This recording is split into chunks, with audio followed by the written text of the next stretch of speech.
बघा तुम्ही प्लीज काळजी करू नका, तुम्हाला पाहिजे तशी आणि तशाच चवीची ऑर्डर तुम्हाला दिली जाईल।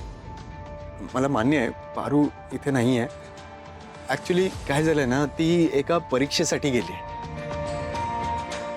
आणि ही परीक्षा देणं खरंच खूप गरजेचं होतं। तिच्या शिक्षणाचं स्वप्न पूर्ण करण्यासाठी ही परीक्षा खरंच खूप गरजेची आहे।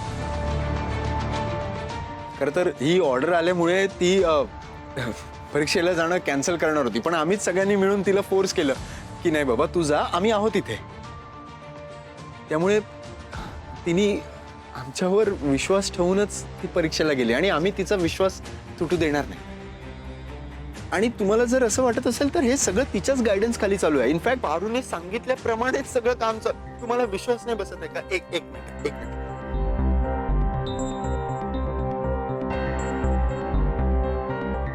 आदित्य सरांचा फोन। हा आदित्य सर बोला, काय झालं? हा ते आपल्याला ज्यांनी ऑर्डर दिली आहे ना ते काका इथे आले आहेत। ऑर्डर कॅन्सल करायची आहे म्हणतात ते। काय? अहो, पण का? नाही म्हणजे त्यांनीच तर ऑर्डर दिली होती ना, पण मग असं अचानक काय झालं? हो ना, त्यांचं म्हणणं आहे की तू इथे नाही आहेस तर कशी ही ऑर्डर पूर्ण होईल। आदित्य सर ते काका आहेत का आता तिकडं? हो आहे ना। एक मिनिट, बोलतेस का त्यांच्याशी? हा मी स्पीकरवर टाकलाय, बोल। हॅलो काका, कोण बोललं मी तिथं नाहीये?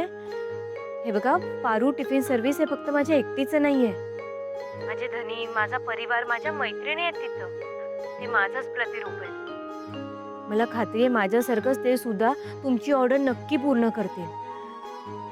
काका, तुमची ऑर्डर नक्की आणि वेळेत पूर्ण होईल, तुम्ही नका काळजी करू। ओके पारू, ठेवतो मी। ठीक आहे काका, पारूने खूप कठीण परिस्थितीत शिक्षणाचं स्वप्न बघते आणि हा व्यवसाय तिला मोठा करायचा आहे। तुमच्यासारख्या लोकांमुळेच तर हा व्यवसाय मोठा होणार आहे। तिला खात्री आहे ती ही ऑर्डर पूर्ण करणार आहे आणि आम्ही सगळे तिचा विश्वास तुटू देणार नाही काका। तुम्हाला सांगितलेल्या वेळेतच तुम्हाला तुमची पूर्ण ऑर्डर मिळणार। ठीक आहे, आता पारू सोबत बोलल्यावर माझी खात्री पटली, मी येतो, पण ऑर्डर वेळेवर पूर्ण करा। नक्की। हो। Thank you so much.